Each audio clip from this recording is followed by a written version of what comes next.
Hello, everybody. Today I'll be taking you through my first TSM assignment. It's an intro lesson to energy flow and ecosystems. Today we'll be talking about why I chose this lesson and who am I going to be teaching it to, what's my lesson going to be like from the beginning till the end, which difficulties will I face and which difficulties will the kids face, and all the key skills that they're going to learn in the progress. The point of the assignment is to choose a lesson you're least comfortable with in the syllabus. I'm Egyptian, and as you know, Egypt is a really big desert. And that didn't help me connect with the biodiversity and the animals and the plants in the ecology unit. I'm also a pharmacist, which means that throughout my 5 years in university, not one ecology lesson came my way. This means that ecology is a whole new world for me and that I need to enrich my knowledge on the subject in order to teach it effectively. A big misconception that I always had is that ecology is not biology somehow because it looks at a big picture, not a small one like cells, bacteria, viruses. You'll find this lesson in Unit 1, The Study of Life. Under Section 4, General Principles of Ecology, the kids will go through the definition of ecology and ecosystems, biospheres, habitats, environmental factors that affect all that, and then they reach energy flow, and this is the specification that they have to learn.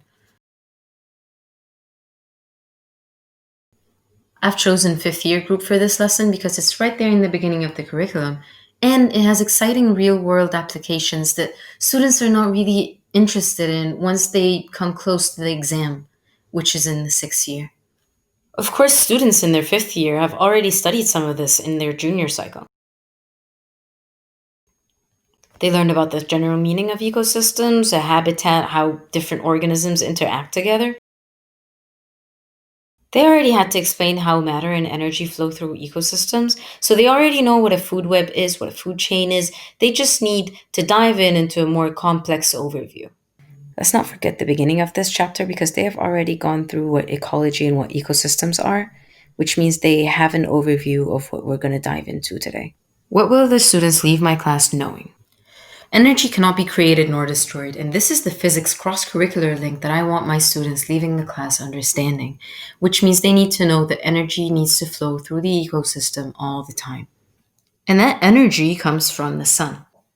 I want them to know that the energy keeps flowing by feeding. One organism eats the other, and that's how the energy keeps on going and how the energy decreases as we go. I, of course, want them to know what a food chain is, how to construct it, and how to understand it, how to extract information from it, especially a grazing food chain, which is a food chain that starts with a producer. Taking it a step further, I also want them to know what food webs are, how to construct them also, and how to simplify them in their heads so that they don't seem so complicated. This lesson is not just about the biological facts, it's about gaining an insight to the uniqueness of each species in the ecosystem and appreciating the diversity of life in all the organisms in the environment around us and touch on all the ecological issues happening right now. And that is the aim of all the biology syllabus. Yes, one of the aims is understanding biological facts and principles. But there's an even more important one, which is developing an interest and love for the nature and diversity around us. Add to that, they have to have an awareness of all the issues going on around them, whether environmental, technological, anything else. This lesson will help them realize that their decisions that they make every day affect the biological issues around them and how they can better those decisions. So here's how the lesson starts. The kids get an entry ticket at the door. So that sets a tone that once they come into the class, they have to sit down and start right away. This has the keywords and the lesson intentions because I don't want them to waste time writing it down. And then 3 questions: how do plants get energy? How do animals gain energy? What is the primary source of energy on Earth? Just to see what their previous information or prior knowledge is. After that comes my time, and I always tell my students if I explain for more than 10 minutes, stop me right away. So I'm just going to explain how energy cannot be created nor destroyed and how it flows through feeding, how plants are producers, and anything that doesn't produce is a consumer, primary, secondary, and tertiary. After that comes the first assessment.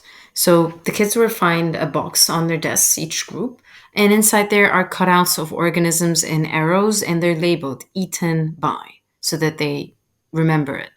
And they have to construct their food chain. And I'll just give them 5 minutes. There's a timer on the board so that they don't forget. Once I make sure that their food chains are correct, we move on to the herbivore, carnivore, omnivore part. I just explain what it is and immediately give them a slideshow of animals. In a whiteboard, they use a whiteboard marker and they write down O, H, or C depending on what they think the animal is. We correct the misconceptions and move on. After that, they go back to their previous assessment for no more than 3 minutes. They add plus the primary, secondary, and tertiary consumer. They say, is it herbivore, carnivore, or omnivore? Once students have fully grasped the idea of food chains and herbivores and carnivores and producers and all that, we move on to food webs. On National Geographic, there's this website and it gives you a food web and some questions under to answer about that food web, and it's a coral reef one, which is good for our next assignment. Students will use their devices, or I'll have it printed out depending on whether they have it or not, to answer these questions on the food web in the website.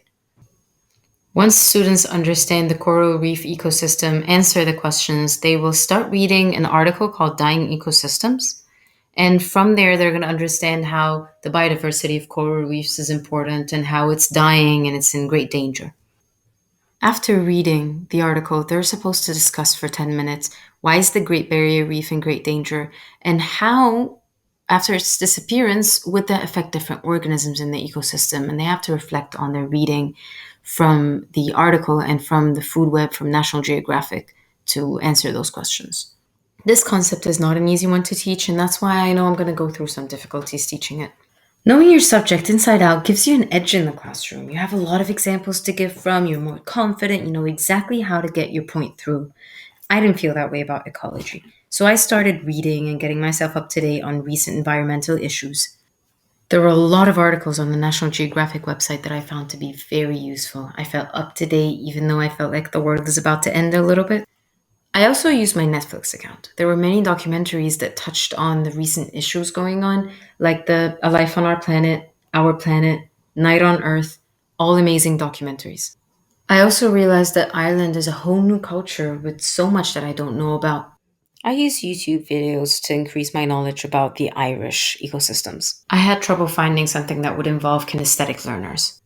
This is because I usually resort to labs when it comes to hands on activities, but this lesson doesn't have a lab. I tried to get creative with this one, so I added the part where they have to move the cutouts to create their food chain that involved a lot of freedom to move. And there was the second part where they have to write O, H, or C for carnivores and herbivores and so on. And that's also so they can move their arms up and get excited, get engaged, things that were good for the kinesthetic learners. I also know that describing energy flow in ecosystems is not easy on students either. Let's start with the confusing terms. Consumer, producer, autotroph, heterotroph, carnivore, omnivore all can be used to describe the same organism sometimes. This can be very confusing for the students. Food webs can also look very intimidating at first before you learn how to break them down. This is why I tried to simplify it. So I started with producers, consumers, decomposers. After they understood that and they were assessed on it, I added herbivores, omnivores, carnivores. And then another assessment, added that to it, and then added the part about food webs and how to simplify them so that at the end it was all tied together nicely. This lesson has a little bit of physics in it, and that is something that I'm generally worried about. Most biology students are not big fans of math, numbers, and physics. This is why I start by explaining something from the Butterfly Effect movie called Chaos Theory. And it says that something as small as a flutter of a butterfly can cause a typhoon halfway across the world. And I explain that that's because energy cannot be destroyed and that it keeps on just changing forms. And that usually gets the kids hooked on the idea. Students will be using 3 of their 5 main key skills in the senior cycle. Working with others because there is group work in the lesson. Communicating, and that is due to the discussion that we're going to have. And finally, critical and creative thinking. When you work with others, you gain the skill of how to be a team player. You learn how to have a mutual goal and all work towards it. Being able to work with others is an undeniably important skill.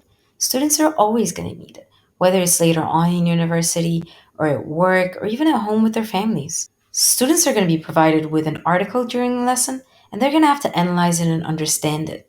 They're also going to be involved in a whole discussion about what they understood and how it made them feel. Students will be able to say their opinions and elicit other people's opinions about the subject. So that way, students will be looking at the same situation but from different points of views and look at it from the eyes of other students. Food webs and food chains and pyramids of numbers are all about relationships between different organisms in one ecosystem. Why critical thinking is very important in this lesson. Students are going to be drawing a lot of flowcharts and diagrams in order to describe the relationships between organisms and the flow of energy inside the ecosystem. We're going to be looking at the ecosystem as a whole and as the little parts that make it whole. From the variety of organisms they're going to be provided with, they're going to have to compare them and contrast them.